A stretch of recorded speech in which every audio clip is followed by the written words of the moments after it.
Okay, shalom everyone. Shalom. Because this lecture is my first meeting with you, I have no idea what's exactly the background of everyone. So we choose to speak about something very basic, in the basic of Judaism. The notion in one word, the topic in one word will be Emunah, which is faith, but not exactly. When you translate from language to language, you always reduce the meaning. And the word Emunah has few options to translate, aside from faith. What's in your mind? What could be more? Any other translation for Emunah? Belief. Belief? Or? בעברית, נאמנות. No, English. So we have faith, we have belief. What else? Targum, translation of the notion. Emunah. Trust, right? Trust. Okay, all three are good, are okay, but they are not really express the real meaning, the deep meaning of it. When people speak about belief or about emunah, usually they have something in mind, especially because Judaism is not the only religion. There are other religions also, and here's the problem. Here's the problem to understand the real meaning of the word emunah. We have to define what emunah is, and it seems apparently that those two notions, rationality and faith, are contradict each other, right? When you say that you believe in something, let me ask you, what do you think? Are those two notions, when I speak about knowledge versus faith, what will be the definition? What will make something a knowledge versus faith, and what's stronger and what's more sure, right? Facts. Evidence. Knowledge is you're trying to defend something. Rationality is evidence-based. Faith is not based on evidence. Okay, my big problem is how to define faith. Let me put the question this way. Imagine someone standing in front of a group of people telling something about something that he went through, okay? So he described something and he said about one thing, I know that it was so and so, such and such, okay? Same person about something else, few moments later say, I believe, or ani ma'amin in Hebrew, ani ma'amin shekach vekach, that it's assuming that he chose the words. And about something he said, I know. And about other thing he said, ani ma'amin, I believe, right? What will be the definition? When we use the word knowledge, know, and when and why we use the word belief? What is the definition of belief? This is the issue here. Okay. The discussion also will be in English or in Hebrew or both or mix. No, okay. So something was not proven to you. It's something that you cannot grab. So my question is the following: as a rational people, to be rational is to be responsible, right? Is it responsible to believe in something that you're not sure about? There's the question. What's the question again? As a rational, responsible people, is it responsible to believe in something that you do not know? Because if you said knowledge is something that they have facts, proofs, right? But there are certain areas that I don't have the proofs, I don't have the knowledge, and yet people say I believe. So my question is, why do you believe? If you do not have any proofs, is it rational? Is it responsible to believe in something that you do not know? I prefer personally to say, I do not know. No, it's not. So when and why we use the word, this term, believe. Why do you believe when you believe? If you could not prove it, so why do you believe it? Because you want to feel that way, because you're feeling it's going to be right. It's not 100% sure. So the question is, first, okay, You want to believe, you said? What do you mean you want? Maybe there is no why. Why you love? If you have a reason to love, you stop loving. But if you have no reason, so you keep loving forever. But love is something that you will put in the term of belief. Why not? Definitely not. If you, Really? why not? Yeah. Excuse me. I don't know. The question for me is not whether or not there is faith, it's whether or not there is knowledge. Faith Okay. is easy. Really? Yes. What's your definition for faith? Everything. What? Everything that I think of is faith. Really? Yes. No. Why Could you not? give me? Why not? Okay. What would be the definition What of is faith? knowledge? Okay. Knowledge, they said before, and I tend to agree, if you have facts and you could analyze them, and, logically it makes sense, so I know it. Give me example of knowledge. What can That you you're know? here. I see you. I don't know it is. That's a Maybe it's fact. in your imagination. I don't know. There is There's such a an lot of option. theory. For me, it's very, very unlike. Actually, all the theories in physics, it's all it's not knowledge. It's I all know, but theory. Everything. this, just to be, you're not living your life this way, right? You do not have a real doubt if I'm here or not now, right now. Actually, Yeah. yes, I don't know what. Come on. That's the wine. That's the wine. You know what? Maybe it's the wine. Maybe it's the whiskey. No. When you're sober, okay? Okay. I'll prove to you that it's nonsense. I'm sorry. If I will put my hand in your pocket and take your wallet, you will not say, you know what? Maybe not there, right? So be honest. It's a good example. Good. No, but you will have a choice how to react. I have a choice of what? How to react to it. And then we get I understand, but You you take, but my you part. relate to it as it's a fact. It's not imagination, right? Okay. The knowledge is less problematic over here. I want to understand what faith is. People use the word faith. They do not have the definition, and sometimes they use it in the wrong place. Some people could say, I believe that the economy will be better in the next month, right? When people use this, and people use those words, and they actually want to say, I assume, I hope, right? But they use the word believe. Believe is misused. So when I say about something, I believe. When I say about something, I know, meaning I have facts, I could analyze them, I know it, okay? When I do believe in something, it means that I don't have the facts, because if I have the facts, it's become a knowledge, right? So the things that need definition. Why do you believe when you believe if you do not have the facts? If you do not have the facts, the most responsible way to relate to it is to say, I don't know. You do have facts. If you have facts, it makes it knowledge, right? You have stories of people who see miracles or No, I'm not talking, you know what, okay, let's well, I'm not talking about spirituality right now. I'm talking about the everyday language. When people use the word, not regards to God or to theology, in everyday language, when you use the word faith, why do you faith? Actually, again, faith is not good word. Emunah, You use faith in every Hebrew, day when you emunah, talk? When you talk, you use faith in every word you say. no, There's more belief than faith. Yeah, he's saying it. exactly. Even, Therefore, I'm talking about the word emunah. And the translation to faith put it already in theology, which is not the thing that I want to discuss. What is the definition of emunah in everyday language, not related to God or to any theology? It's personal, no? It's a feeling. It's a feeling. Okay, that's what I expected to hear. Some people say, but be aware of what she said. Some people say, when people say ani ma'amin, they relate to feelings. Meaning it's two different realms. When I want to know something, the tool to use is my mind. When I say I believe, it's not the mind who's talking. The heart is talking. I feel. Right? Is that it? It's the instinct. Okay. Anyway, it's something not rational. Could be instinct, could be feelings, whatever. Right?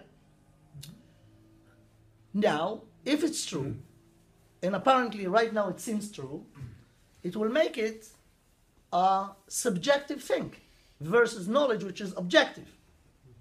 Let me explain this. If knowledge is analyzing facts, be aware that those facts exist completely perfectly outside of you before you know them, right? Let's say I want to verify what's the weather right now in Los Angeles, in Paris, somewhere not here, not in Tel Aviv. So the fact is that the weather is there already. The fact that I do not know it doesn't make it or break it. It's there. And this is just an example. So what I have to do in order to know what is the fact, I call someone, look in the internet, verify what's the weather there. So what's the method I did? I connected myself to the fact that exists completely outside of me. Therefore, this is an objective thing. The same method that I use, everyone who will use this method will get to the same results. That would make it objective. But if, when I say ani ma'amin, I believe, ani ma'amin, meaning I feel, be aware of the fact that I feel. It's me. It's me. And there is no point to convince anyone to feel what I feel, because I'm the only one who could feel what I feel. Because I feel with my personality, with everything, right? So that will make, if belief or ma'amin, emunah, is a matter of feelings, it will make it something subjective and not objective. Do we agree so far? See, makes sense, right? But there are implications that I will go to them in the next. According to this, you could not, and it's misusing the word emunah when you speak about facts. Right? There's no point. If everything that we said so far is true, there is no point, or it's not right to use the word emunah about anything that is a fact. For example, imagine that we have a room like this upstairs, and I'm asking you a question. Is upstairs, there is a table in the middle of the room. I could accept 3 answers that could be valid. Yes, no, maybe. What will not be valid? Maybe. I believe that there is, or I believe that there is not.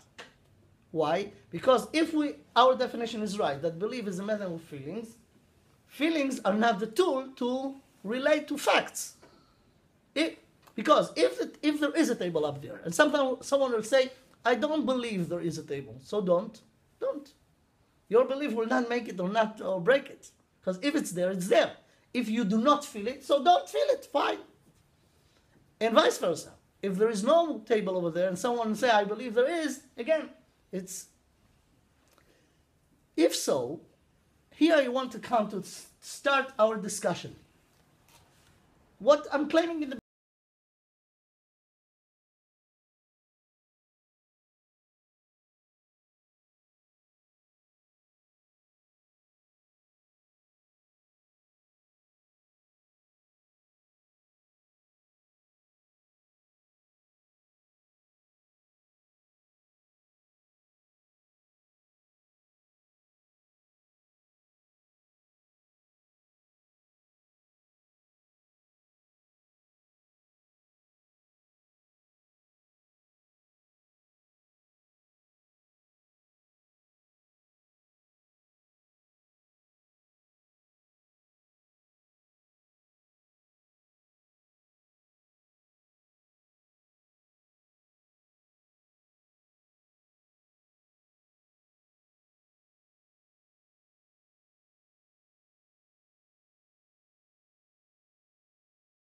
this philosophy. It's nonsense. It's not. It's good, to waste your time. It's not nonsense. It is complete. I'm telling you. I learned this to the end of it.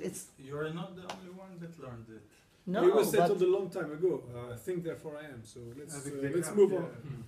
oh yeah, you wasted a lot of time on these discussions. Let's move on. You know what? Let me just give the last boom on this to just take it out of the table. I'll tell you a story. I had a friend. You know him. Maybe you met him before. You met Tzvi Inbal. You know who Tzvi Inbal is? No. One of our lecturers in our thing. Good friend of mine. About 30 years ago, I went. I had to meet him. He gave a lecture in Haifa, and was, I also was busy. I came to the end of the lecture. He gave a very interesting lecture about science and religion. And it was in the crowd someone who was really thinking and considering himself smart. So everything that he said, he gave this kind of argument, this kind of argument. One of the arguments at the end of the discussion, and I came at the end, so I just realized that probably he was annoying during the entire lecture. So, so he told them, you know what, everything that you say is right, but maybe all the thing that we consider as reality is just imagination. On this question, to give doubt to, the basic thing. So he was really fed up, probably, for him. So he answered a very sharp answer. The answer was the following. You know what? Let me accept this assumption that everything is fake. Everything is imagination. It's not real, right? But because you were the one who raised this idea, let me just assume that it's true related to you. So, if it's true, you are not here. If you're not here, you never asked me a question. Therefore, I don't have to answer it. Right?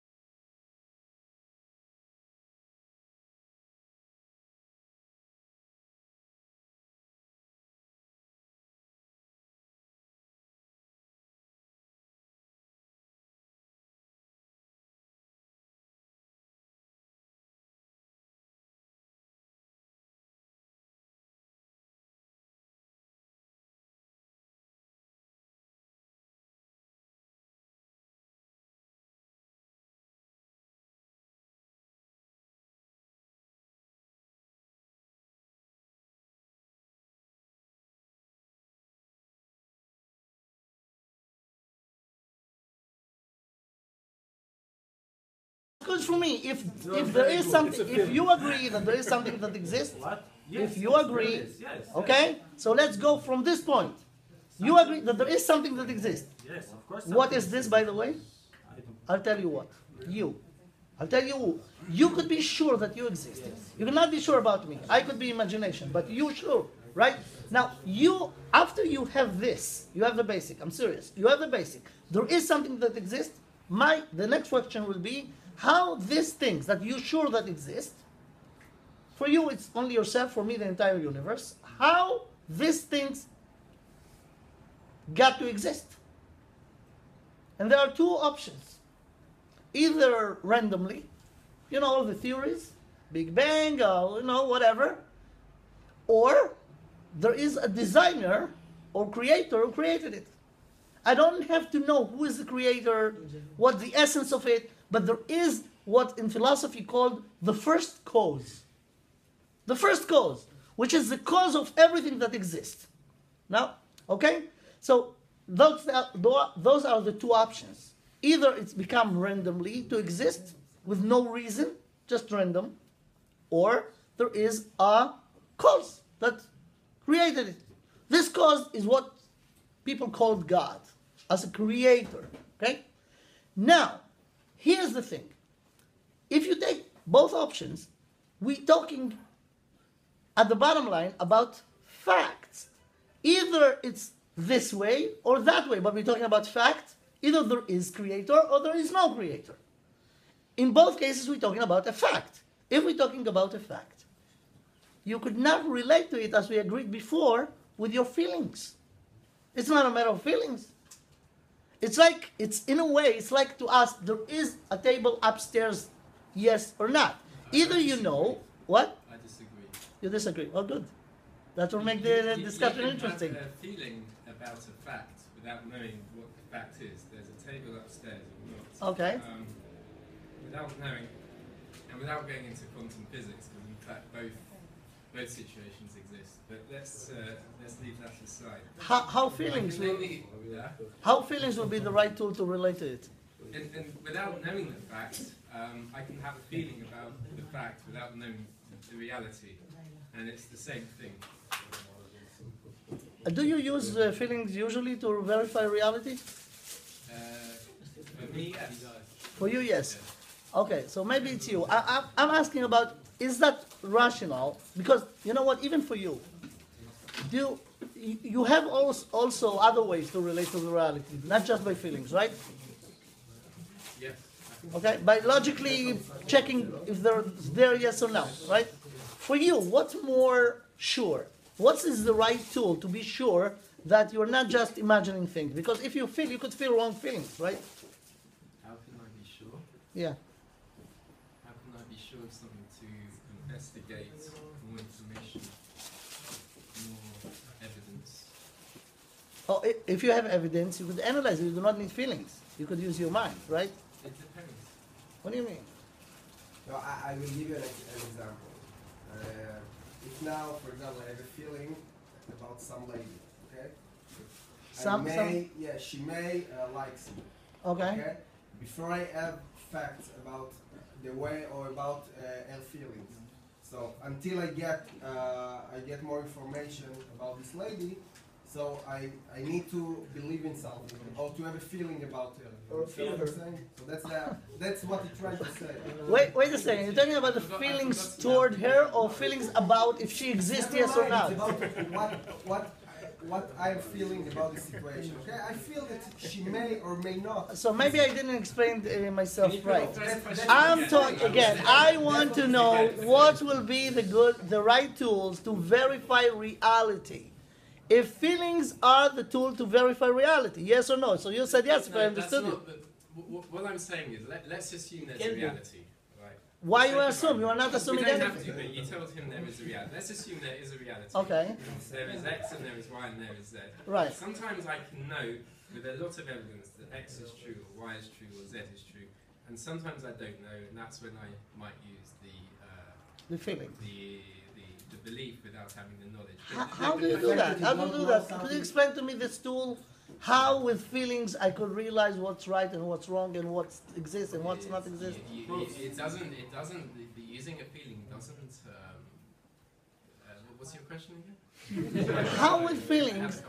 How with feeling you realize reality?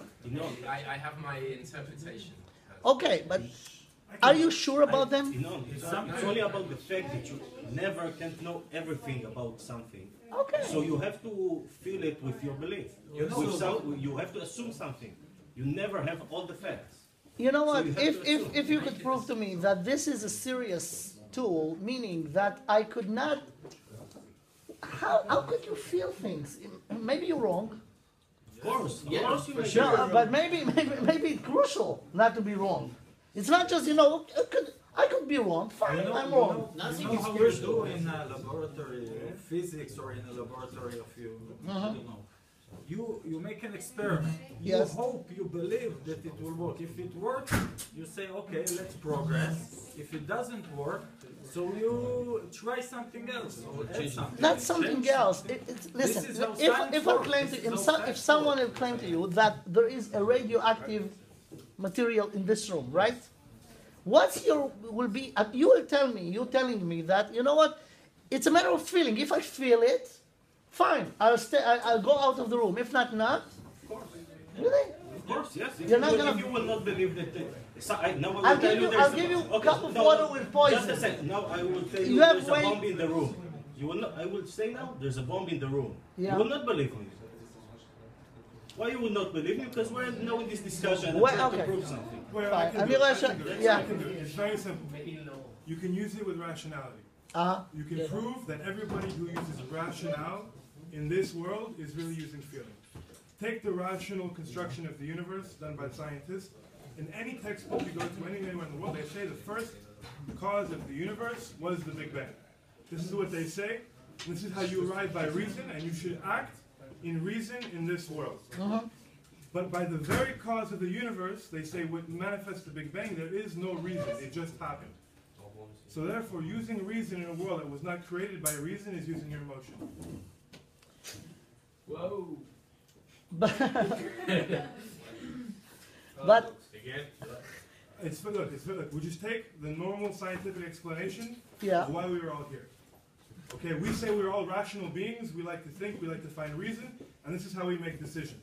But that very reason, that very rationale, you don't even realize is feeling. It's not feelings. But we accept that the Big Bang happened for no reason.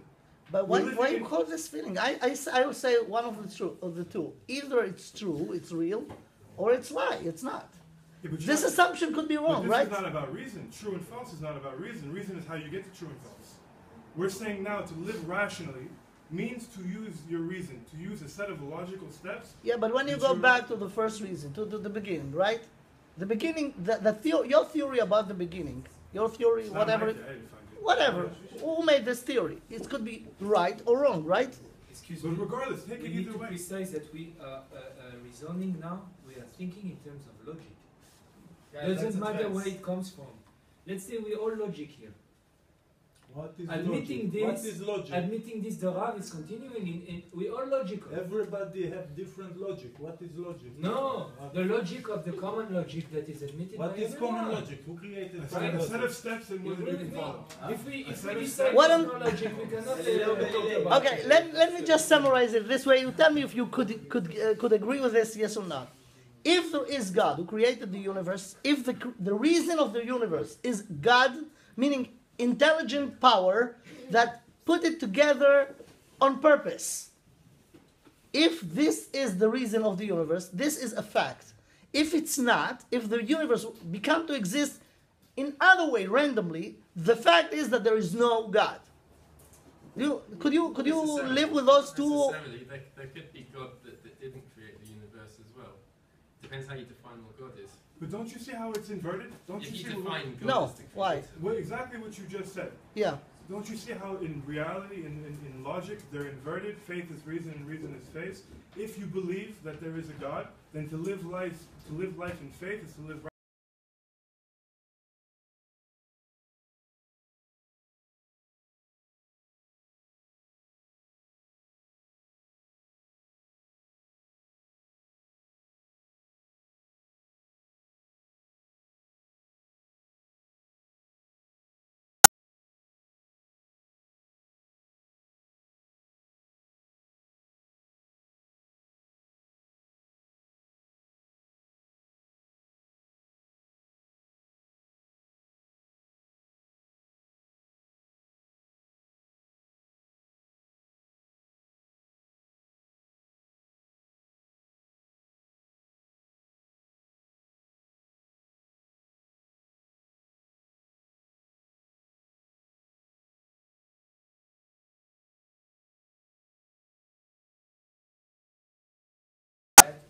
Let's continue the lecture because we're losing it.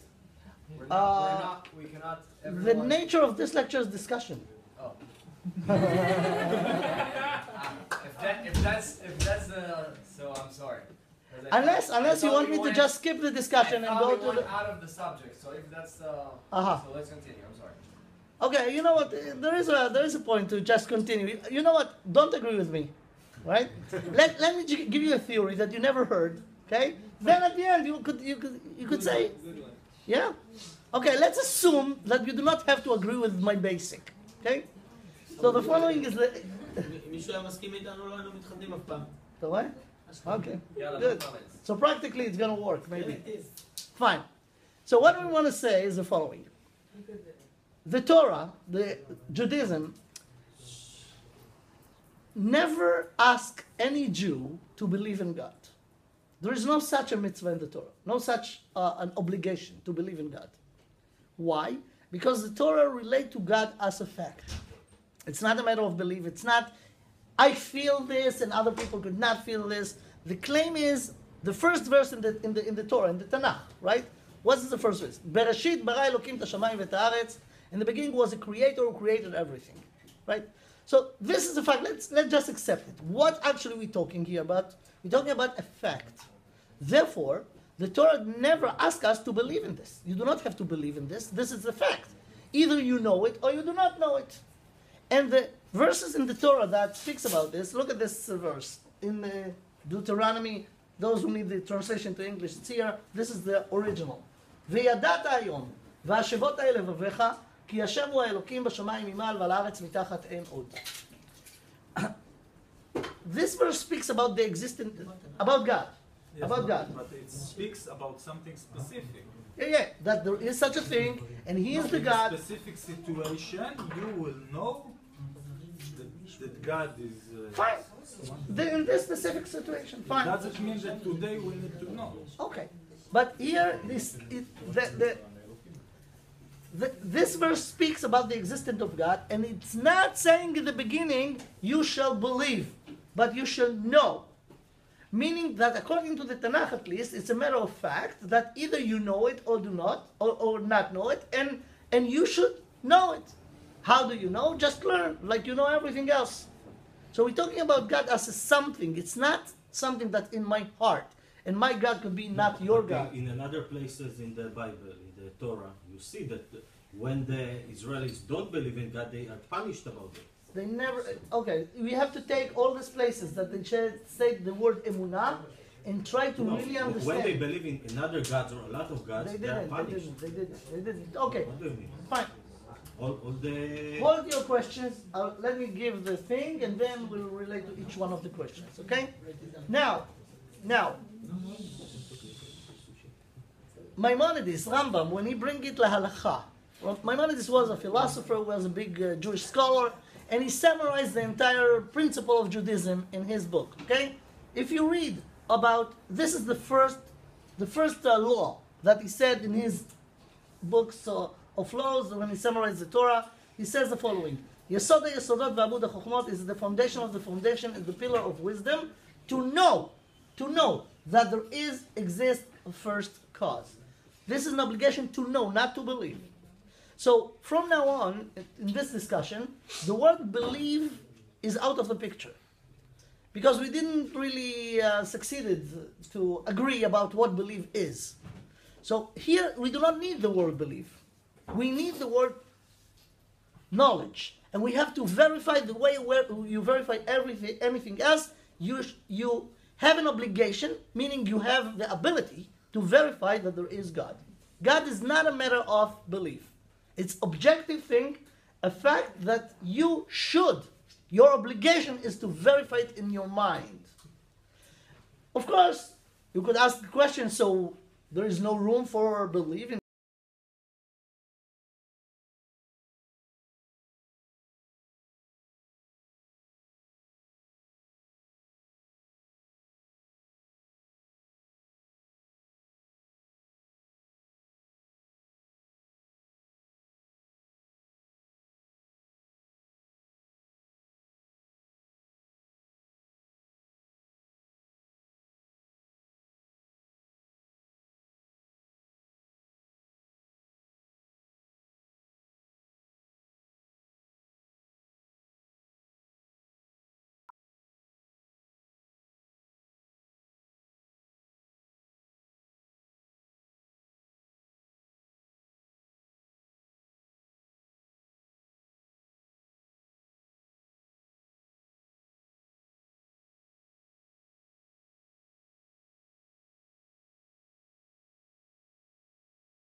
It is a positive commitment to know this matters, that there is God, right? For it's written, I am the Lord your God, meaning the first commandment in the 10 Commandments. Did you ever ask yourself, you know the 10 Commandments? Yeah. In general, right? Those apparently are 10 out of the 613 commandments that we have as Jews, right? So, 613. Yeah. You do not know? First time? First time you heard that? 613 mitzvot. First time I heard that. Yeah. Okay. Always good to Say Shehecheyanu. Say Shehecheyanu. It's all. Never understood. All right. Now, the first one I mean, the first of the 10 commandments is a commandment. What is the commandment?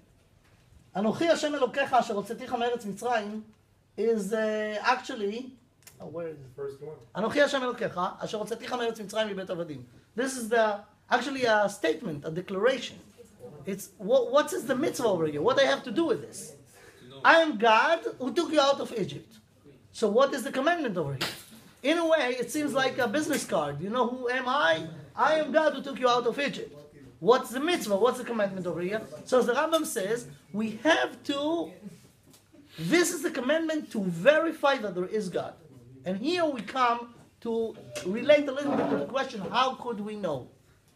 So let me tell you, if you do not remember by heart, I know we didn't ask anyone to do homework before they come to this lecture.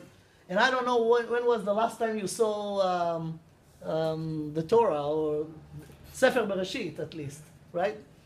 So, in Sefer Shmot, there is a discussion over here between Moses and Paro, right? When God sent Moses to Paro, told him, Shalach et ami, send my people out, right? What was the first time Moshe Rabbeinu Moses came to Paro and told him this in the name of God? What was the reaction of Paro? So in the words, he said the following. Moshe told him, Hashem Elohei ha'ivrim shlachani elecha. God, the gods of Hebrews sent me to you. Shalach et ami, send them out. So the words of Paro was, Mi Hashem asher eshma bekolo. Who is God? Who is this Hashem that I have to listen to him? Lo yadati et Hashem v'gam et Yisrael lo hashaleach. I do not know him, and therefore I'm not going to relate to what you just said. So he used the word Lo yadati et Hashem. Mi Hashem, who is he? I don't know him. So what was the answer of Moses actually? Not in words. What actually he did to address this claim? I do not know. So he told him, I'll say it in my words. You do not know? Okay. I could teach you. No one knows. People learn, right? So I teach you. So he gave him 10 classes. Dam, Tzfardeh, Hakinim, Arovim. He gave him the 10 plagues, and he learned. Now let me, it's not a joke. It's a very deep philosophy.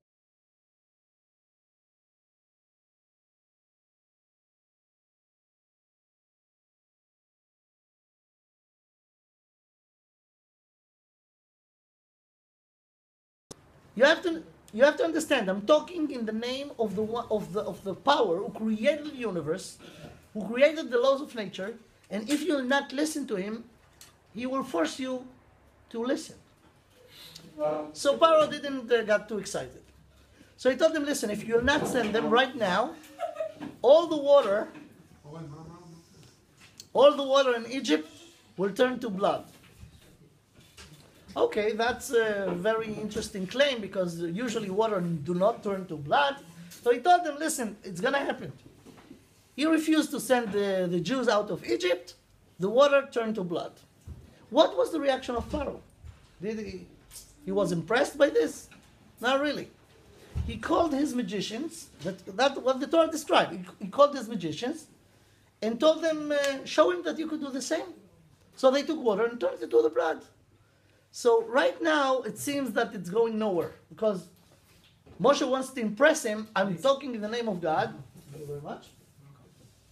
I'm talking in the name of God, and my proof is that I could change water to blood. So Pharaoh told him, that's not a proof. There is something called magic. My magician could do the same. And they are not the messengers of God. So it's refute your claim. So they did. Okay. Then they went to class number 2. Class number 2, okay, you could do that, fine. You're not going to send them? Frogs going to be all over, they're going to drive you crazy. Right? So the frogs came. The Torah described that Pharaoh did the same thing. He called his magician. They also created frogs. So far, it seems really going nowhere. Then come class number 3, and here was the turning point, not for Pharaoh, but for them. I don't know, again, if you remember those, check me out. You could see that this is the description. He said, you're not going to send them, or will be me mice all over. So he turned the dust or the afar to lice, okay? Makata kinin, lice. Paro called his magicians. They tried. They could not do it. They could not do it. So until now, it looks like a ping pong. Who is bigger magician, right? Here comes the magicians and say to Paro, we could not do it. But you have to understand, if we could not do it, it's not magic. The word that they use, Etzba Elokim Hi. This is the finger of God. This is not magic. Why? How could they be sure? Because they knew that they are the biggest magicians ever. There is nothing in magic that they could not do. And if Moshe did it and they could not do it, they themselves were sure about one thing. He didn't do it by magic. That was the turning point for them. Paro continued to be stubborn, and he got the rest. But the magicians was convinced from plague number 3. Now, let's see. The Torah says that was one of the punishment of Paro, that Hashem made his heart hard. So he will not listen, in order that all 10 plagues will come, and Mitzrayim will be destroyed completely. That was the plan of God. Therefore, he made Paro not convinced. But what was the purpose of this? Let me give you some examples from the rest of the plagues. One of them were killing of the animals. Makat HaDever. Makat HaDever. In Makat HaDever, it's a killing of the animals.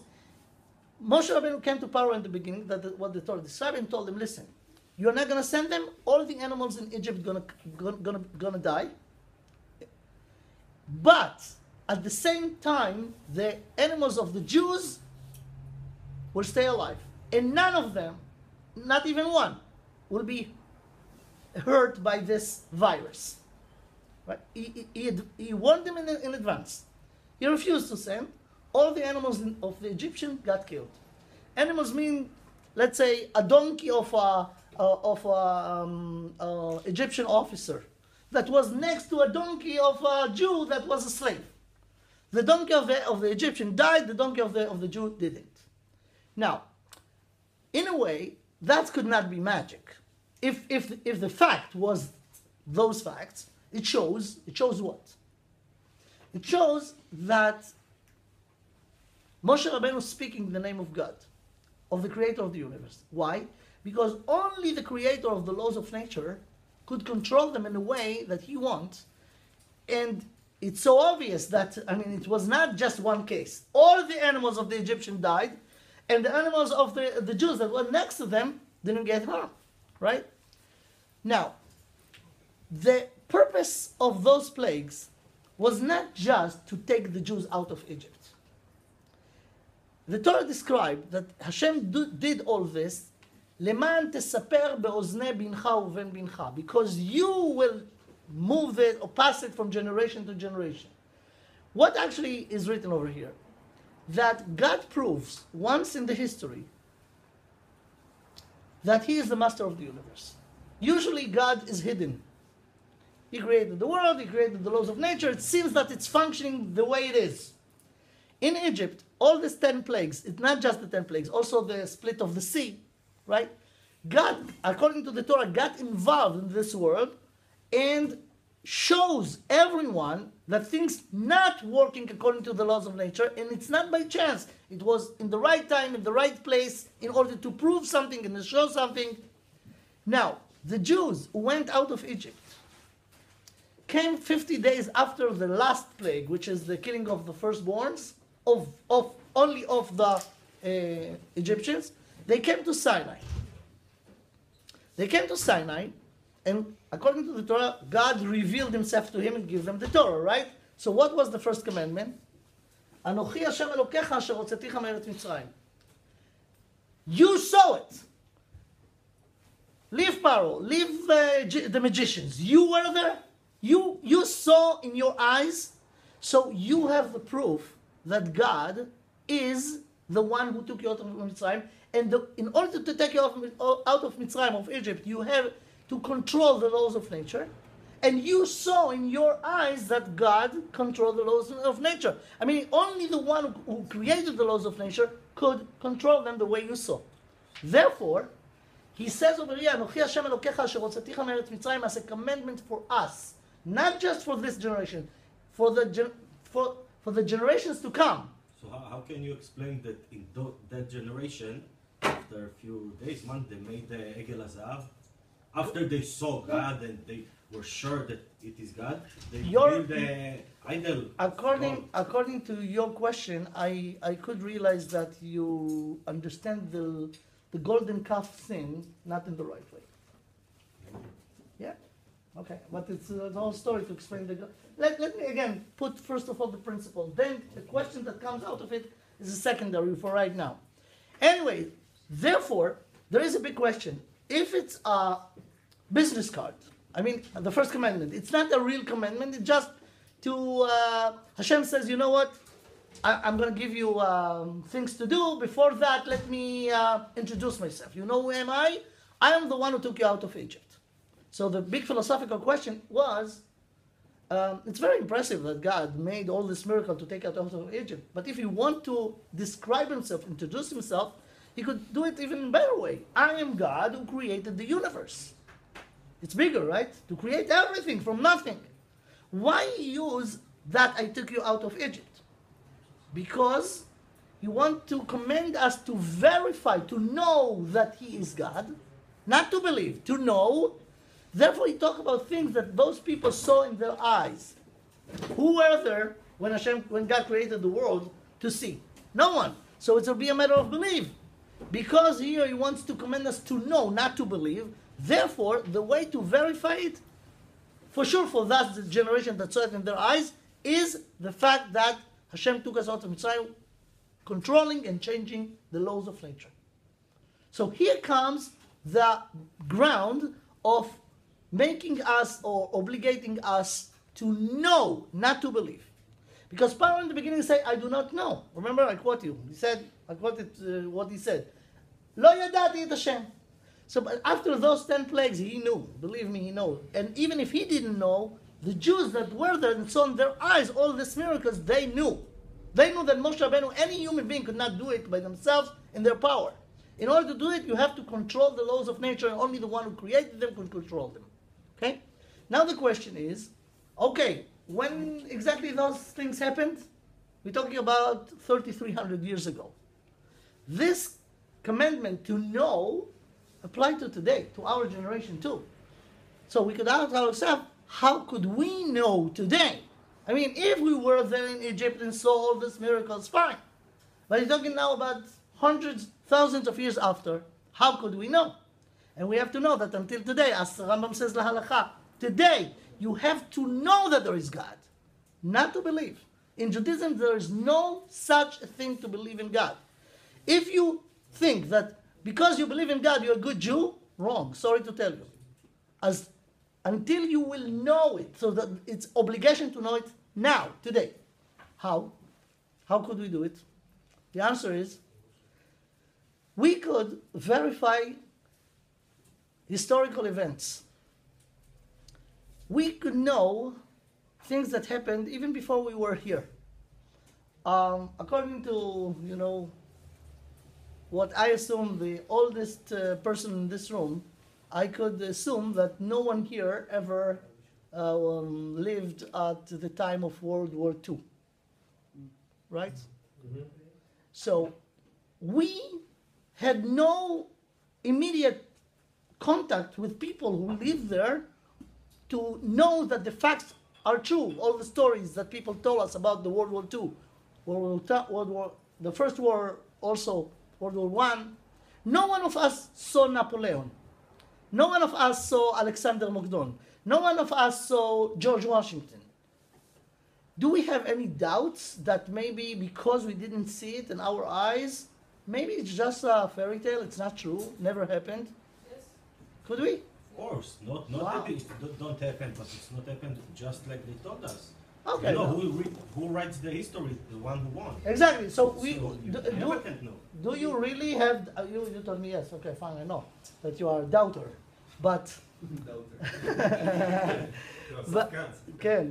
But any real rational person have doubts that maybe. Let me ask you this question: is it possible that George Washington, as a person, we're talking about 200 years ago at least, right? As a person, George Washington? yeah, never exist. George Washington was 10 years ago. Really? הוא למד איתך בגן, אה? הייתם ביחד בצבא. anyway, לא, אני אגיד לך מה הבעיה. לפני שמתחילים שיעור כזה, כדאי לתת רק מים לשתות. לא משקאות חריפים, כי אחרת אנשים מגיעים לרמות גבוהות מדי.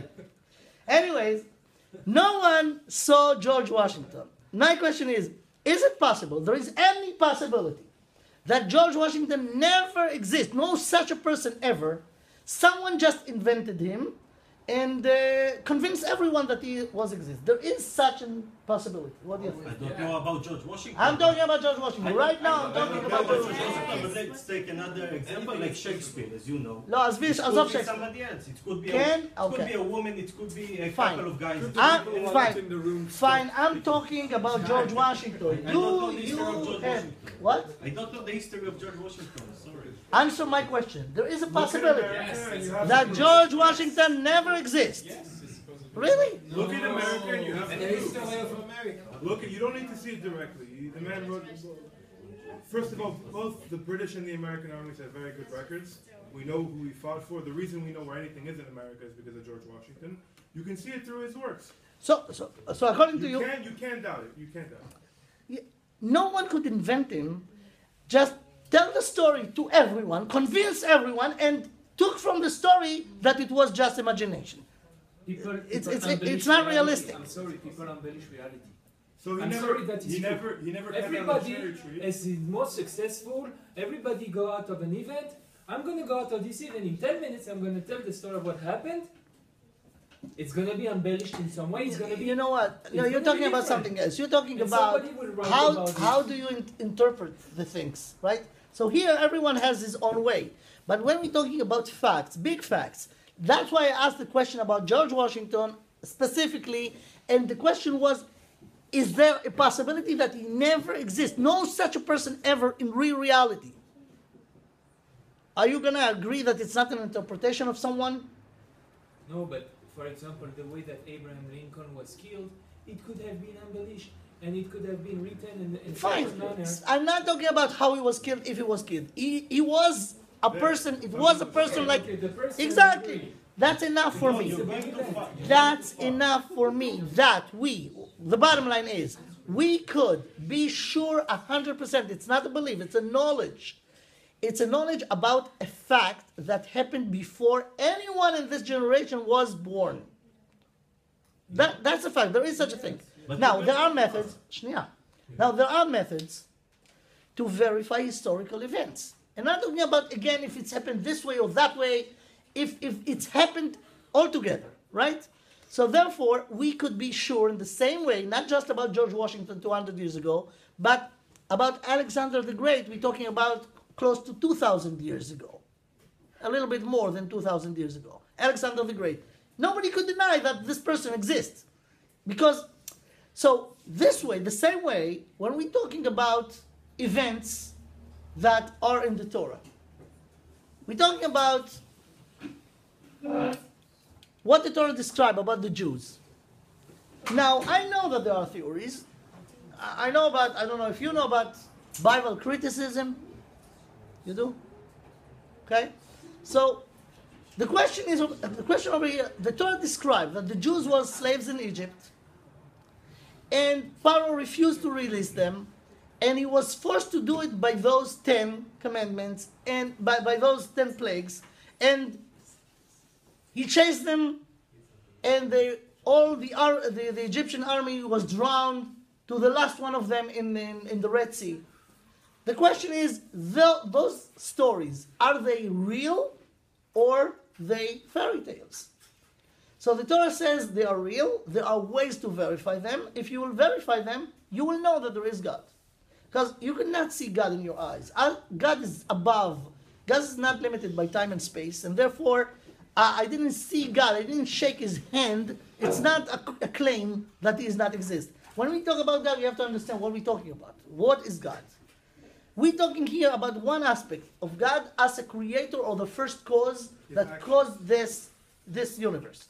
So the Torah says, you should know it, not believe, know it. And the way to know it is to verify the historical events that happened in Egypt 3,300 years ago. Not just, but mostly. More than that, the Torah described that God revealed himself to a nation, not to one person, like the Muslim claim about that, not God. They even not claim about God. They claim about the Malach Gabriel, that the angel Gabriel was meeting Muhammad. It was dark, it was behind the mountain, no one saw. Here we're talking about Jews, and you have to know that when we're talking about Jews, you know it because you are Jewish. That's the most stubborn, and not people that you could, sell everything to them. They are very criticize you about everything, right? So they are the witnesses, or they claim that they saw the revelation at Sinai when God revealed himself once in the history in front of a lot of people, not one or two. We're talking about 600,000 families. Was the number of the people who went out of Egypt and saw. Now, again, we have to ask ourselves, how do we know that the stories are true? Many people grew up over here today in this generation that they made the doubt. So who said maybe it's not true? You can't deny it in this country. You can deny it in another country, but you can't deny it in this country. Really? I have to tell you that here in Tel Aviv, this is the most deniers of this living here. Not in Los Angeles. You can deny the rules. You can deny I don't want to live this way. I want to live that way. They're closed-minded. That you can deny. If you want to trace the reasons why we're here, why we're supposed to be here, it's very dangerous to start refuting the Bible. Okay, but many people do it. I don't know if you know, but here in Tel Aviv, you could find many people who do not agree with that. So you move.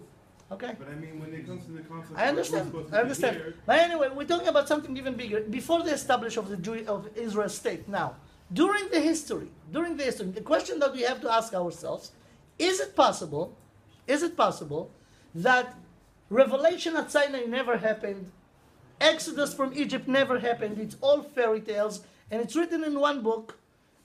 Some people claim this.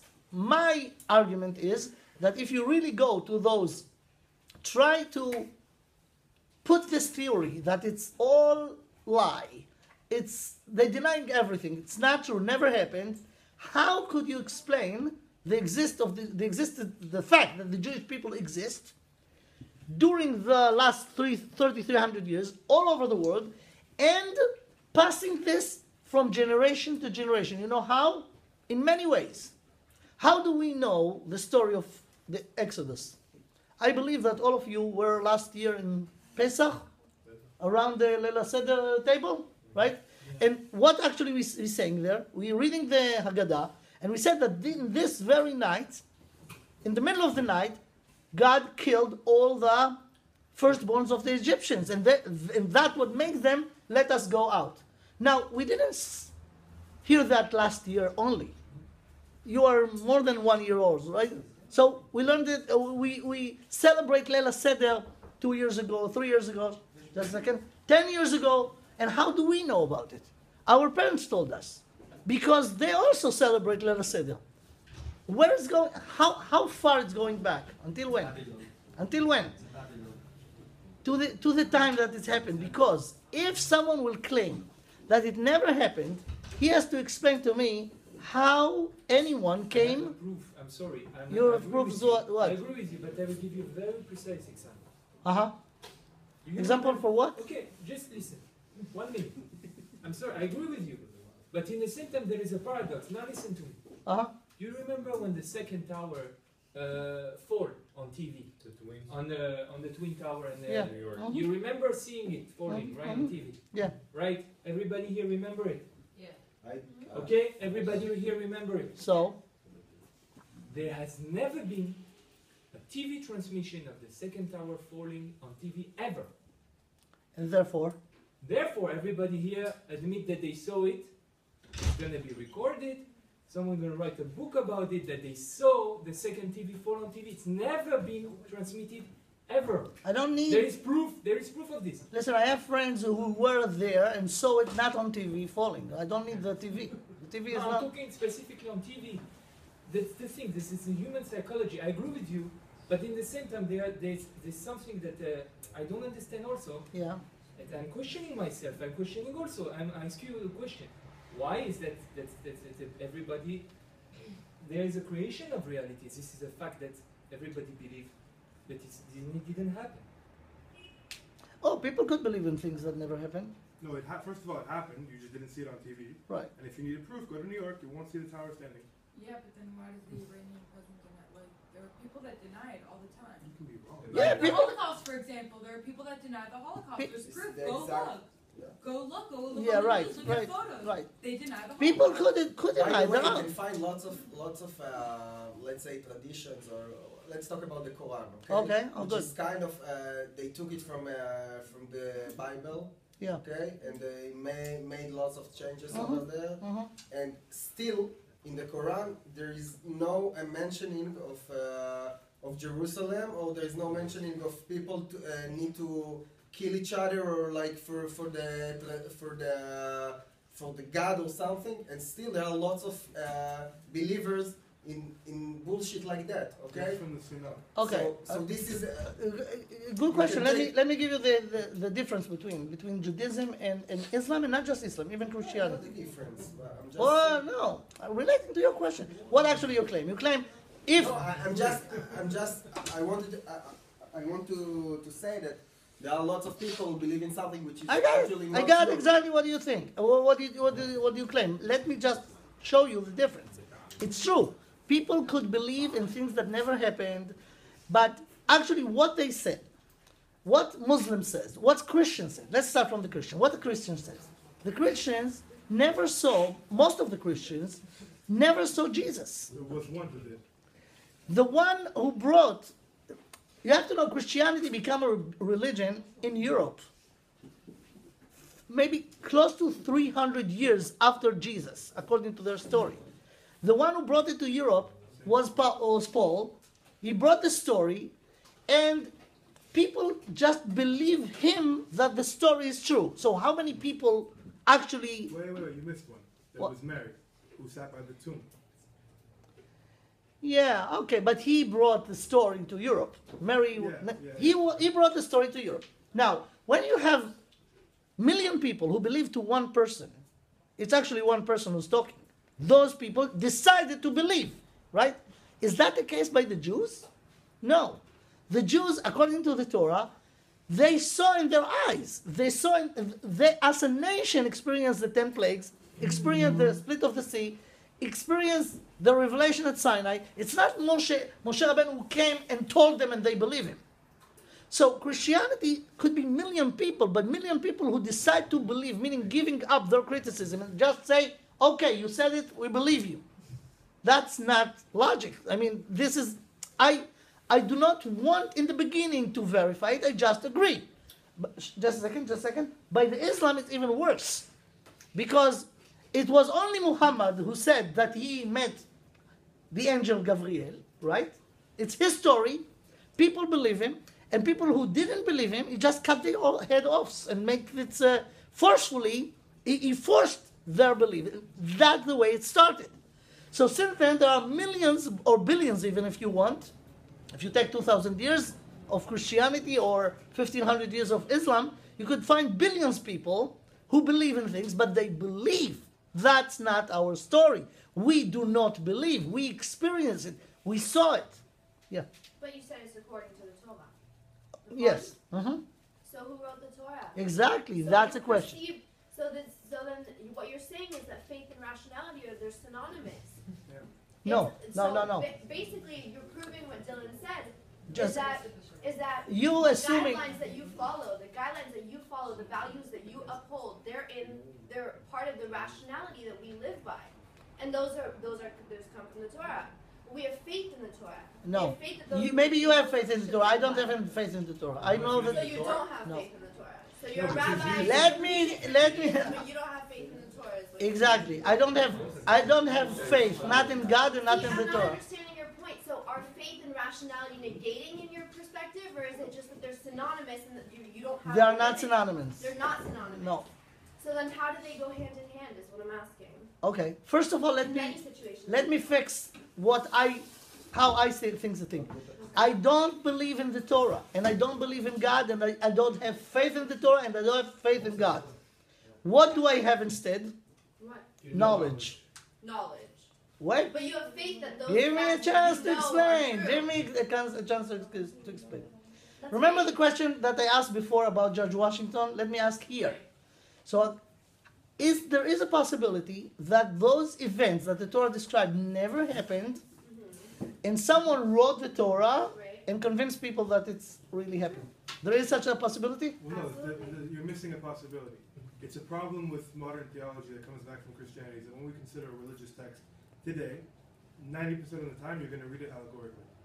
Except for a very few exceptions in the Christians. I don't know so much about the Jewish faith. We're talking about Jewish. I don't know. You're going to read it allegorically. So Of that course. means a modern student of religion is going to read the same story and say, not what happened, what does this story that may or may not have happened is trying to teach me. This is the problem, because you're saying we have to go back and verify with historical evidence that this happened, concrete knowledge, and from here we can get a religion. Whereas now, the large majority of the modern world, religious, non-religious, is trained to read religious texts allegorically, because it makes it very practical. So now you have to think of it. But the question is it real or not? That the people choose to look at it allegorically, fine. It's their choice. We, as Jews, relate to the stories of the Torah as facts, and we pass them from generation to generation. Every Friday night, people, Jews all over the world, during the history of 3,300 years, stand in front of the table with a very festive meal of Shabbat, Friday night, right? They said Kiddush before. The Kiddush, the old person in the family take a cup of wine and declare something. You know what they declare? Why are we doing this? Zecher li'yitziat Mitzrayim. Because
the Jews were separated, right?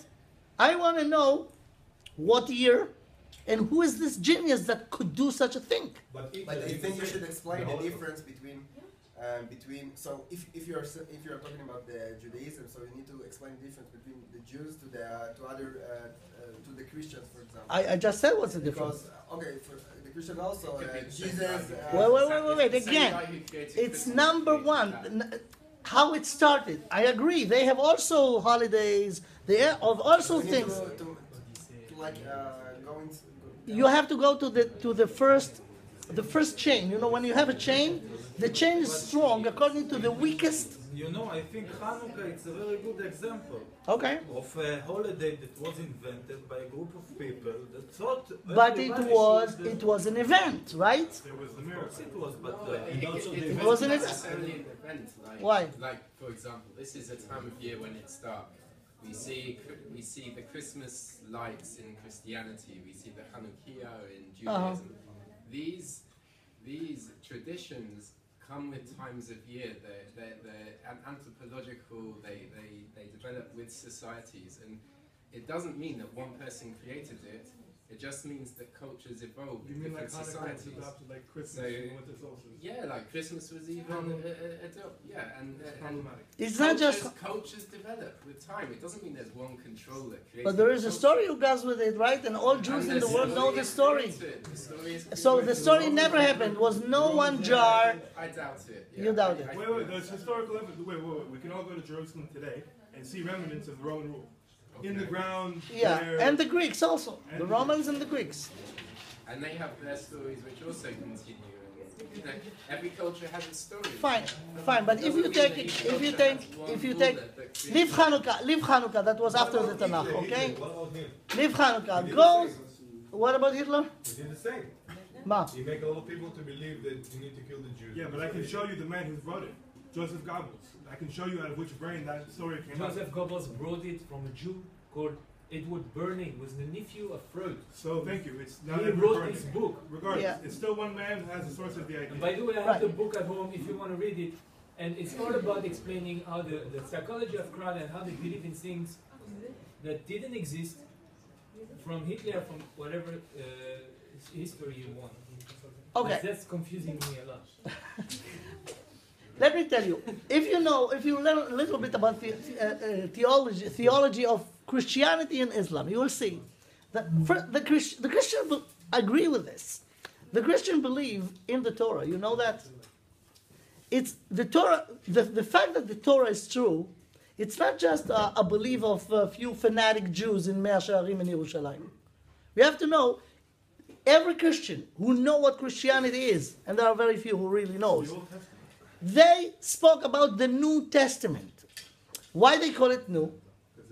Because it's based on the Old.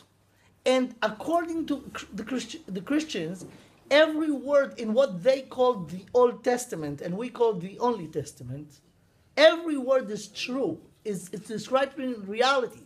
So it's not just few people who, maybe invent. People believe in this. So we take that a little bit further, and this is where I think we have the biggest problem. Uh-huh. And it's what I was trying to say earlier, is that if we know that this happens, and if we can trace it back historically, with every Passover Seder, every Jew has ever done, how can you call it Emunah? It's not. That's what they said before. So it's rationality. It's not an Emunah, it's a knowledge. So it's using rationality. Exactly. Therefore I said in the beginning, remember this pasuk? Veyadata yom, not vehemanta, veyadata. You have to know. Now, let me answer the question about faith. How faith goes to the picture. Faith, or actually emunah. Faith is not a good translation. Emunah. There is room for emunah only after the truth. Only after you know it, then you could believe in it. And here is the misunderstanding of the notion emunah. What is emunah? Emunah is not to accept something that you have no proof to it. And therefore, I have no choice, I believe. No, that's irrational, that's not right, that's irresponsible. First of all, you have to verify. Don't accept anything as a fact without verifying it. So verify it. After you verify it, here comes the room for emunah. Let me explain. People think, especially in this generation, that people are so appreciate logic and rationality, or to be rational. People mistakenly think that we are computers.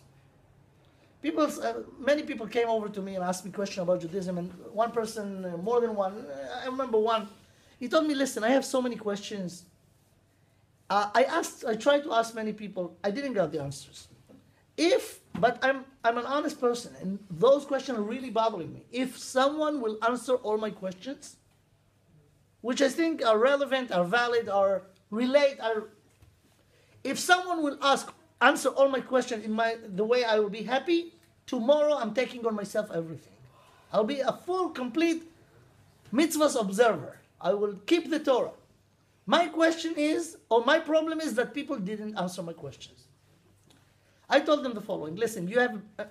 First of all, I appreciate your honest, or the fact that you think it's good to ask questions but you are not realistic.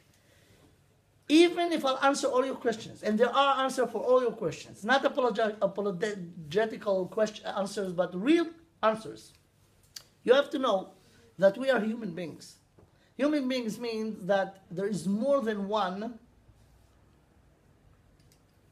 decision maker in our life. When we decide anything, about anything, it's not just the mind or the cold calculation it's not like math that you got, this plus this equals this. We have a computer over here. But aside from this computer, we have another tool. You know how it's called? A heart. And the heart is the engine of motivation. The fact, everyone who just learned a little bit about psychology knows the fact. People could be sure 100% in their mind about something, and yet in their life act just against what they know. It's very human. It's not right, but this is it. Meaning that proves that even if you know 100% in your mind things, you could just act against it. One example, cigarettes. You do not have to prove to any normal, rational person that cigarettes are dangerous, are cutting your potential of life. So take someone who has a good life, love life, right? And yet heavy smoker. Why do you smoke? Why do you smoke? You do not know that it's dangerous? You do not want to live as long as you can? Why do you do this? What would be the honest answer? Addicting. A what? It's addicting. What will be? I'll tell you what will be the honest answer. He will say, you know what? You do not have to convince me. I know that I have to quit. I know. You know how many times in my life I decided to quit? So why I didn't? Because, and here we bring the because. Be aware of the following. My mind telling me to quit now. But aside from my mind, I have other things, other factors.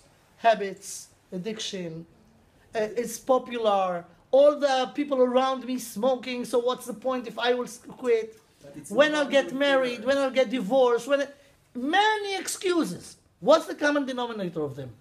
They are not rational.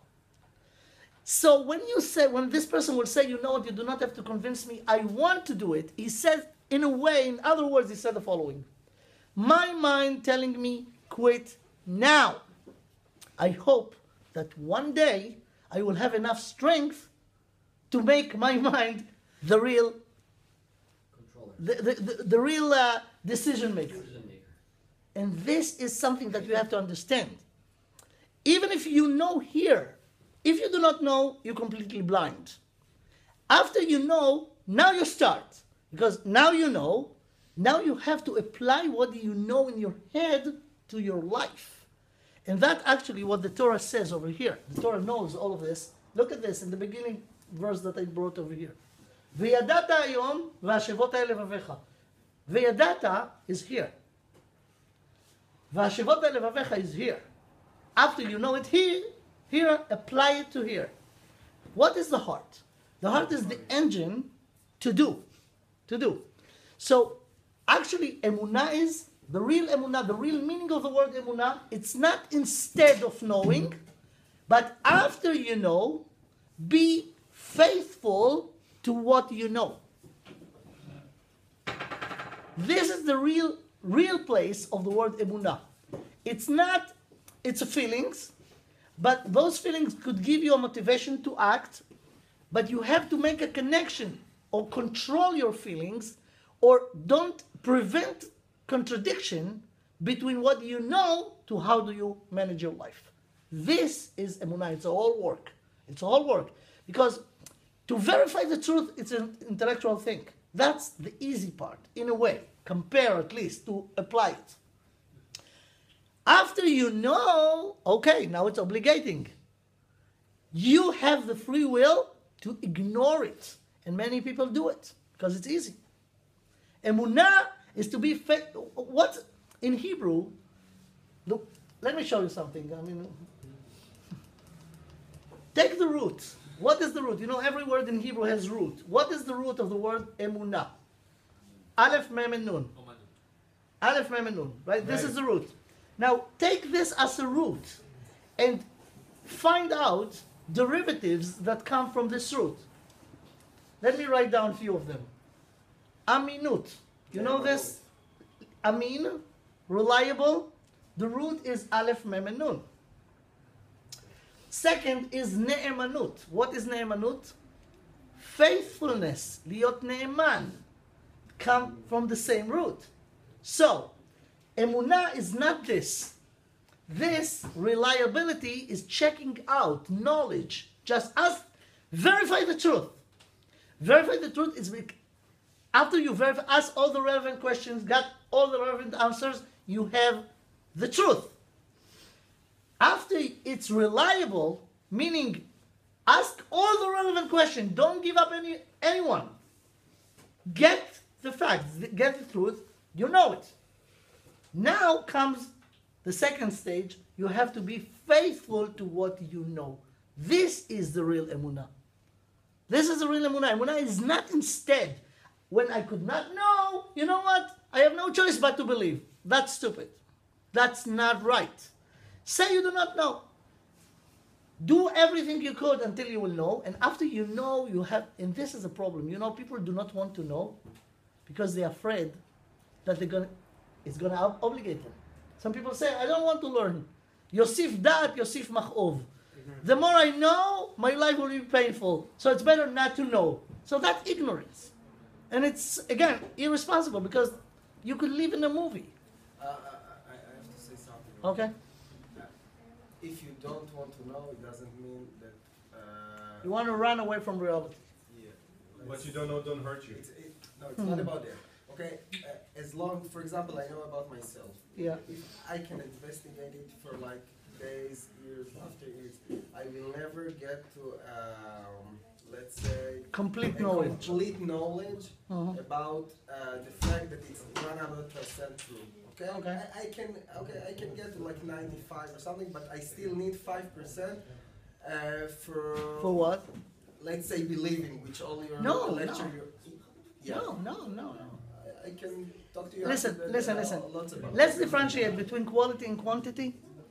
Quantity you could know the entire things, all the elements that are relevant. Quality, it's endless. You could make it deeper and deeper and deeper. That I agree. As long as you go deeper, it doesn't mean that you will find an answer to that. So this for your questions. And but it's not. That's not the place of faith.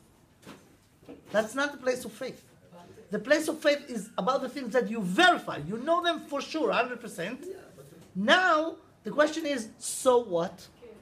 Is it really affect your life? No, but what I'm saying is you will never get to complete, like you said, complete knowledge about not about the facts, complete knowledge about what? About let's say knowing all true. It says in the first verse that you showed that you should put into your mind. It doesn't mean that you will succeed. You should work on it. It's always ongoing. It's like the process is first you have to know the things that you could know. Okay, let's make it this way. The things that you could know, you should know. After you know it, you have to know that here comes your project as a human being. Are you controlling your action, or you letting your action to control you?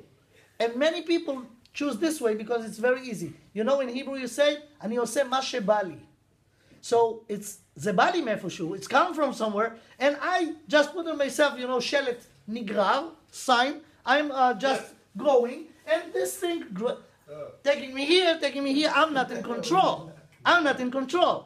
Emunah is to be in control. But to be in a responsible control, you have to verify that this is the truth. Yes. And then, instead, in psychology, there is something called cognitive dissonance. Yes. Right?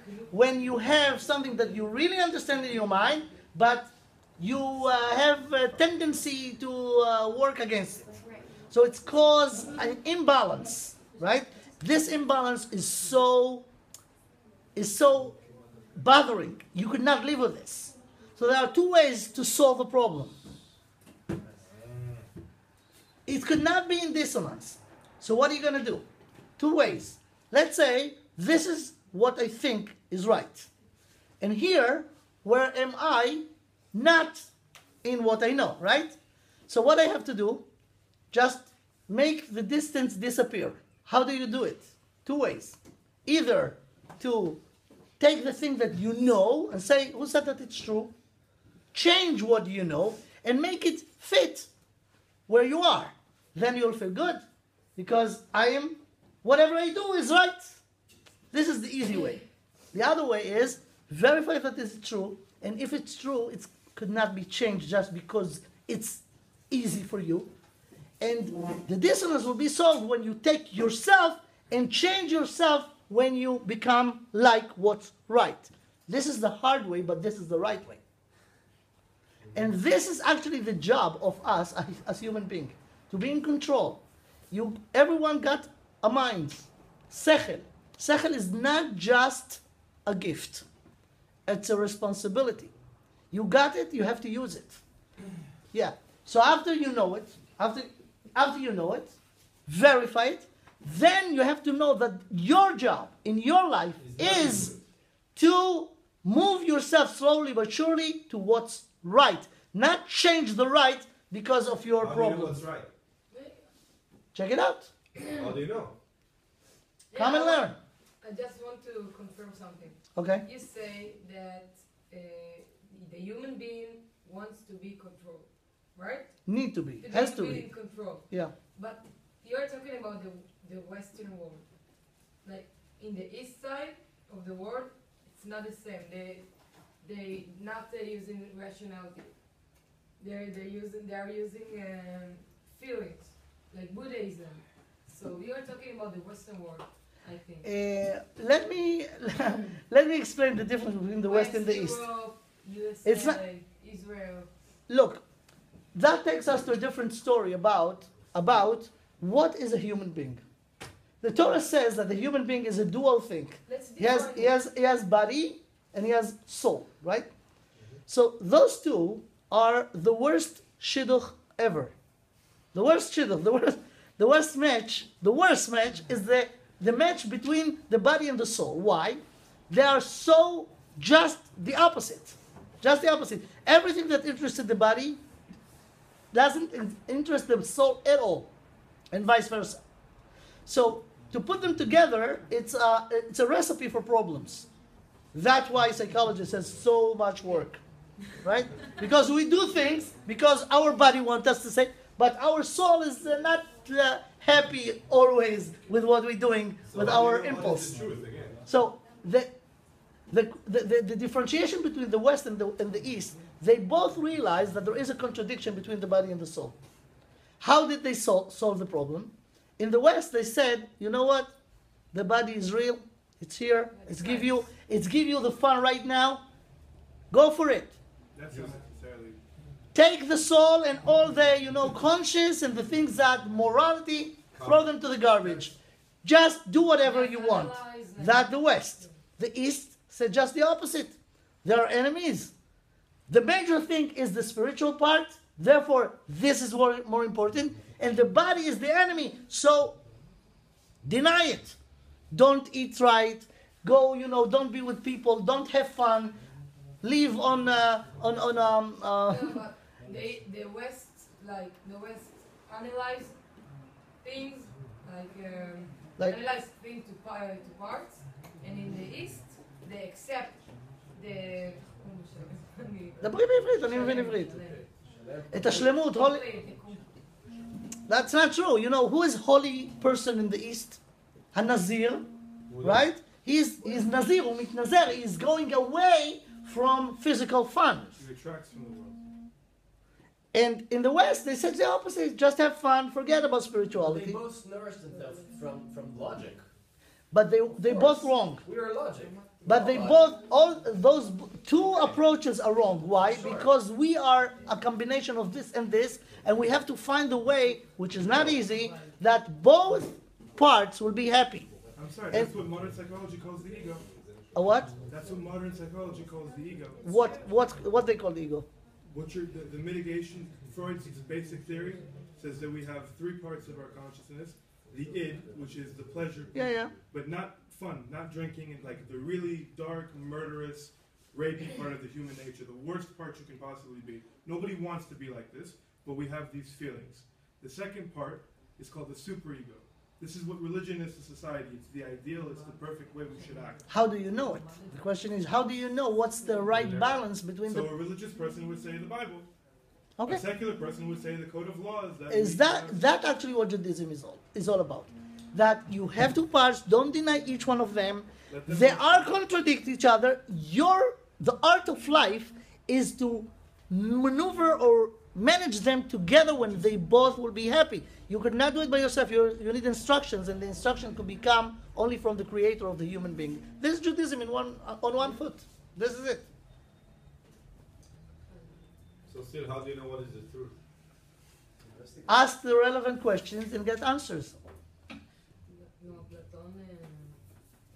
Listen. I don't even have like one question that will say, okay, that's the truth, because I tell you. Make a set of questions. Yesterday, my really, really good friend that used to be like DJing parties and all that, started to learn in yeshiva. And we talk about him and Owen came to visit me in my house, and we started talking about it. He said that there is 50% that you do good in the word, what you believe, and the other 50% you need to learn.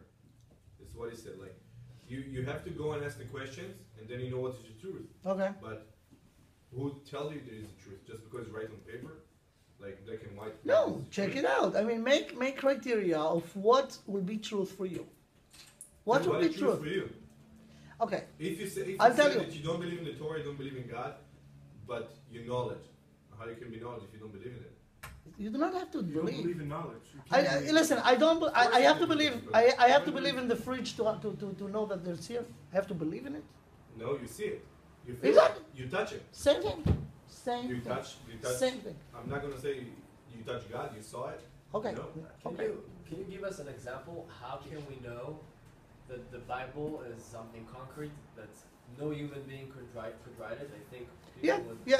Again, I could not see God, right? So I could not touch Him, right? Or to understand. But we do not need this in order to know. No one ever touched or meet or shake the hand of the gravity power. Power of gravity, right? Mm-hmm. Therefore, people believe that it exists, or they know. They know. They know. Meaning, you could know without seeing or touching or using your five senses. Five senses give you partial access to part of the reality. Yeah, but gravity you can see. Wait, you do not see the reality. I tell you what you see. You see the consequences. You see that because every time you take something that's heavier than the air, it's falling down, you know that there is a power to put it down, right? Yeah. You never saw this power. No. So it's not a condition. You ask me, okay, I'm going through this method. It's not a condition. It's not a condition to see. You ask me, how could you know that God exists? You could not see. I prove it to you from the gravity. Now, how could we know about God? Okay, the thing that you suggested before is amazing. God did in the world two things. He created the universe, and He wrote a book. He wrote a book. As a kid, I was a bookworm. That's what I did when everybody went to play basketball. I read books. I loved books since the time I learned how to read. At certain time, in my teenage time, I was in love with mystery books. And I read a lot of them. And I was so expert in order to analyze who is the right or who is the most sophisticated writer. One day, someone told me, listen, you like mystery books? Did you ever heard about Alistair MacLean? At the time, I said no. He told me, wow, if you really like mystery books, you have to read his books. So I looked for one of his books. I got it. I fell in love with him. I never met him in my life. I read another book in a way that after the third or fourth book, I tried to guess myself what will be the next thing, the mystery, trying to learn the way he thinks. So I never met this guy in my life, But I knew him and I in love with him. How? By learning his way of thinking, right? There are two ways to get access, to touch, to be in contact with God. Through the two things that he did. Through the universe. If he did it, the more you search the elements in the nature, you will see the wisdom. And then, of course, it will ask you a lot of questions of the purpose of it, how it started, how it goes, where it goes, what's the purpose of it. But another, aside from this, he wrote a book. Read the book. Read the book, and that's one of the ways to prove the existence of God, to prove it, not to believe in it, to prove it. In the Torah, which claims that every few verses in the Torah, it says that Vaydaber Hashem elai lemor. Moshe Rabbeinu didn't say that he said anything in the Torah. Everything he said, God told me. Okay? Now, you take the knowledge and analyze it. We know today what we know, what any human being could know. We know what we do not know and no one could know. For example, future. We could not know the future. With all the knowledge that we have today, we could not cross the line of the present in the time scale. We could know the present, we could know the past if we really document it in the right way. We have no way to know the future. Not just what's going to happen a year from now, even 1 minute from now. We could not know it. We could assume, we could, but you could not call it knowledge. Now in the Torah, not just in the Torah, in the 5 books of Moses, in the entire Tanakh, all the prophets claims that they got information from God. Some of the information relate to future events, and there are predictions of things that are going to happen. We could verify for sure when it was written, and check those events, those scenarios that speaks about events that are going to happen in the future from the point of view of the writers. We could do it easily. Now take only those events that speaks about something that's not rational, no one could make calculation or make a theory like this. If your mind will tell you, it will be this way, take a prophecy that says just the opposite and check it out with the history, you will find something amazing. All the prophecies, and there are many of them, that are mentioned in the Tanakh, happened, those who are already happened exactly the way it's described in the Tanakh, against the way that any rational person could do any calculation at the time before the events. So that is checking the quality of the knowledge in the book. And you could get to the to the conclusion that the one who knew it and wrote it must be in control of the nature. It must be in control of the history. That one of the way, and I'm talking about very clear, precise scenarios, not just speak, in general, that you could interpret the way you want. I'm talking about very, very specific things. No one could know it before. It's written there, and the history proves that it happened exactly like this. There is no one, even one, prophecy that the time was for it to be fulfilled that's not fulfilled to the last details. There are many examples of this. That's a whole things that I'm showing when I'm relating to the proof. How do you prove the existence of God? And this way you could prove. Not it like it. What do you want to say before? Okay. Okay. I think that the problem with this kind of prophecies is that people can say, and I heard lots of people saying that it's something that can be manipulated by... Okay, that's why I said I'm talking about very clear things. No manipulation. Also clear things, they can say that because there was a prophecy in the past, so people, for example, knew about this prophecy, and okay, take that way. I will give you examples that you will be happy with. Okay? I know all the examples. No, you don't. I know everything. Okay. I learned. I'm still learning. Wow. I'm still learning. But I'm not like new in this kind of thing, but you can give an example. I'm sorry if I... Okay. Oh, there are very clear ones that you could I not... know the clear ones, that's what I'm saying. Okay, but you Okay. Yeah, what do you want to say before? I think that there is a contradict when you say to prove that God exists. Okay. Because proof, it's science. Science wants to prove something. So we have nothing against science. But I think, in my opinion, Yeah. Belief. Yeah. Belief. If you want to be there, you need to accept it. The only problem with this, that you could believe in the wrong things. This is rationality. Like, if I want to prove something, it's rational.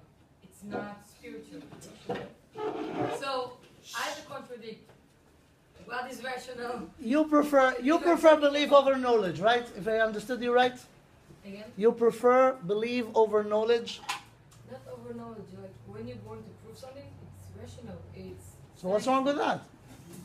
So what's wrong with She does that? not believe you can prove the Torah scientifically. That's what she wants to say, in my opinion. Am I right? Yes. Why not? Because she didn't check it, in my opinion. Because she doesn't know the facts. You know? There is nothing wrong to prove things logically. It's not make it, it's not reducing it. It's not making it lower. It's true.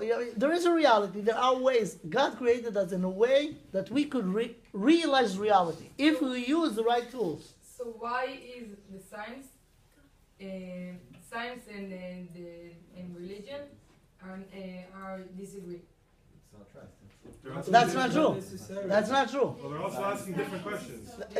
There is an impression that there is a contradiction between religion and science. It's not true at all. People who think so do not understand the first thing at least about religion. The Torah is dealing with completely different area than science. Let me give you the differentiation. Science deals with the reality. What is the reality? Torah deals how we should be. Not what there is, how we should be. As a human beings, we're part of the nature. But the only difference, what makes the human being exclusive? A human being is a potential. Everything in the nature, let's say animals, the Gemara says about animals that a little baby ox, the words in the Gemara is Shor ben yomo karui shor. Shor, an ox, a baby ox. When he was born, he's completely an ox. He's just little, he will grow. But there is nothing new that's going to happen during his time of exist that's not there from day one. Therefore, says the Maharal, animals in Hebrew called beheima. What's beheima? It's two words. Ba-ma. Everything that there is in it right now. This is beheima. Human being is the only exception. Human being is a potential. He could actualize himself or herself in a good way or in a bad way, and it's up to their choice. We are free willers. We are the only free willers creatures in the world, and that means that we could actualize ourselves in the right way and the wrong way. So this is it. The Torah, science deals with what there is. Torah deals with what should be. The Torah gives you where you have to, how you will actualize your potential. So there is no contradiction because it's two different realms. Could not be any contradiction between science and Torah. Science deals about what exists, what now is here. Torah says where you have to go. This is the meaning of the word Torah: directions, instructions, where to go. So there is no contradiction. Theories are theories. It's something else. Science theories are not even science. What about evolution? Exactly. That's what I just said. Science theories are not science. Are theories, because theories change. Theories could change from here to here. Until not too long, few hundred years ago, people thought that the universe was exist forever. It was always there, right? Then comes the theory of the Big Bang that everybody agrees that it's more advanced than anything that we thought before. And they say, no, it was a beginning point. See, this is a major, major change in the science approach, right? A major change like this could happen tomorrow. Could happen tomorrow. Theoretically, it could happen. It was happening in the past. There is no reason that it will not happen again. Therefore, science theories are very limited. It's the theory for now. Tomorrow it could be changed. No. So why you take the theories that people believe in them, scientists believe in them now, and says the Torah is against this? What about math? Science math? Okay, math is math. Math is not contradict anything in the Torah. The same. Right, but in this area is not in contradicting the Torah. It's not a theory, it's a fact. Math is right, facts. right. Theory is a theory. לא fact. כן. Yeah, math also takes into account irregular variables. It's part of math. Yeah. Yeah, a very important thing to understand about science is really it's a methodology of testing. You have a theory of gravity. Mm-hmm. So you say, okay, there's some kind of force pulling things. Yeah. I'm going to test the theory. Mm-hmm. I'm going to hold the glass here. I'm going to let go. Oh look, it fell to the ground. I'm going to do it again. And until that doesn't happen, that theory holds. And then one day, if that doesn't happen, you change the theory, and that's not a weakness in science. That's actually its strength. It's testing an idea. Mm-hmm. This is a strength, not a weakness of science. And no, I agree with you. It's not a weakness, but it's you have to put it in the right. That's what science is in its essence. It's a quest for the truth based on evidence. Exactly, but based on test. Now you know what? You're so right in the last few words that you said. Based on what? Based on evidence. Based on things that we discover. And based on testing as well. Yes. Okay. So look, if I believe the two players. That there is a God who can hold the laws of nature. Then I could say, okay, I'm going to hold this glass, and God is going to overcome the laws of gravity. I'm going to let go. That's not God. That's you. Right. Yeah, that's not God. Listen, the limits of science. What are the two tools that has for a scientist to relate to the world? The two things are his mind, his ability to think, of the scientists, and the facts that you expose to. Both are in constant development.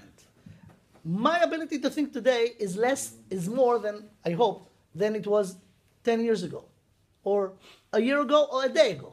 It's developing always. And the facts that the entire human race, exposed to, is growing and changing from day to day, right? Therefore, it's always dynamic. You cannot take the current... That's the strength of science, but it's willing but to look at the facts and what's so strange about it? It's depend in what context. When is scientists really describe the reality the way it is? The answer is no. Is no. What? That's very philosophical. Like, we don't need to go into whether there is a reality. Let's assume there is a world. It's describing things as best. It describing what do you know today? Tomorrow you know. Absolutely, and that's not a weakness. It is. It is in a way that you do not have. See, the approach that she said before. There is a Torah. There is a science, and people say, you know what? The Torah has to match the science. My approach is just the opposite. The Torah should not match the science because the science is dynamic and it changes from day to day. People work so. That's fine. It just doesn't make the Torah true. That's all. But it's fine to. I'm not talking about Torah. I'm not. Fine. So I'm not either saying that's true or not true. You can believe anything and hold steadfast to that belief. And for you, it might be true, but it doesn't make it. But you're missing the point. You didn't say anything about this makes the Torah true. I didn't say that. I just said. I thought you said it was true. No, he said something. He said it true, but not because of. In the simplest, most layman terms possible. Prophecies that you can see. Yes, but that's another thing because those prophecies. Can we make a prophecy now? In other words, can we make a hypothesis now, like a prophecy, and test it? No. These are things that happened a long time ago that we can't really know if they really happened. All right, listen. It's not just prophecies. There are many other ways to prove the existence of God, and there are ways to do it. We have to just learn how to do it. Ask the question, We have to know we are not the first Jews in the world. We are not the first smart people. All the question was asked before. It's worth, before you going on a project by yourself, to see what there is already. And there is a lot. There is a lot. Just learn this. You will have the right, you will be in the right path in order to get to the truth. Ken? I think it's a good maybe opportunity to give very easy examples that we can give to prove in even 2 minutes that there are stuff that are written in the Bible, black on white, that no human being could know, like the renewing of the moon that is written in the Gemara, or stuff that are really written in numbers. Yeah. And then you have documents of NASA Right. of 20 years ago, and they match We each bring other. all those proofs in our Arachim seminar. And I just gave one example about the prophecies, but there are many ways. This one of this. But for people who were not in it, it doesn't look concrete. It's not. Okay. It's like I heard a lot of stories. So now they heard from you the concrete example, and there are more. Huh? Now they heard from you the concrete example. That there is. Yeah. But they didn't hear the example. So I think maybe it's a good example. It's a good It is. opportunity to give one. It is. You just gave. Me? Yeah. What is it? About the moon. Yeah. No, I can tell it, but. What's the difference with saying this? You said it, it's enough. What is it? So I'll say it. Yeah. So there is an example, for instance, that I was amazed. Okay, I was not all my life religious. I moved to LA, and then there was a rabbi stand there, was very confident on himself, and say, for those people who don't believe in the Torah here, the next hour I'm going to prove to you scientifically, and if you're gonna say it's not truth, you're a liar. He was very confident. I was like, how can you prove scientifically the Torah is divine, that no human being could write it? So he started giving examples, and I was amazed. One of the examples, for instance, was that he shows in the Gemara, just like in the presentation, that there is a rabbi writing, Kach mekublani mi bet avi. This is the way I got from my father. The renewing of the moon, in order to calculate the new month, okay, because they calculated the time, the month, with the moon, when the renewing of the moon is after 29 days and a half, and then he gave the amount of minutes, the amount of seconds, and the amount of split of seconds. So that leaves us with a number 29 and a half and 3 more digits, meaning 4 more digits after 29. Yeah. So, okay, this is what was written 2,000 years ago, more? 1600 years ago. So yeah, 1600 years ago. It's in the Talmud, yeah. So basically, and then he brings a documents of NASA. Yeah. You see the 1970 something. Right. Something. That you could measure it. NASA could do it So only NASA when could they do went with all out the of new equipment, Earth. with all their new equipment, and you see a number that almost matched perfectly, just 2 split of seconds instead of 0.88.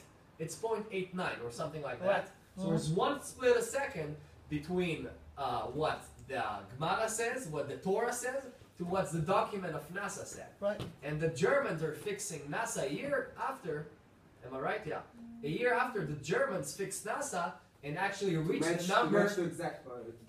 And actually reached the exact number that the Torah says. So how is it possible that a human being could write a certain knowledge without the equipment we have? That's one of many others, other things, knowledge. But me as a Jew growing up, no one told me, look, we can prove to you easily that this book was not written by God. So I lived according to my desires, according to what I see. There is Tel Aviv, the beach, the bars, everyone's going to clubs. That's fun. Let's do that. So, and no one came and told me, I think as a pity for us as Jews, we grew up as Jews and we don't even know what Judaism is all about. What Judaism is. 90% of Jews doesn't even know, and I claim myself, I didn't know. Till someone came and told me, you know what, I can prove it to you easily. And I was amazed by the examples. I didn't become religious in one day, but I was amazed. So I have to tell you again, you heard part of the information. We, from time to time, doing, unfortunately not in English, used to be also in English, seminars of few days that we bring all those examples and much more, prophecies and things about nature that's written in the Torah in all levels, and people who really just check it out, they could say, they could understand my claim that you could know. You could know. That's right. So people do not know, just go learn and know. Paro also didn't know in the beginning. He learned. So we should not learn the hard way, we should learn in the good way. Just come to a seminar, hear the claims, and no one who heard all of this could say, you know what, it's nonsense. No one, no serious person will do it. It's a real solid information that every Jew should know. And this way, we will have back our Jewish pride. Jewish pride. Okay, this is it. Thank you.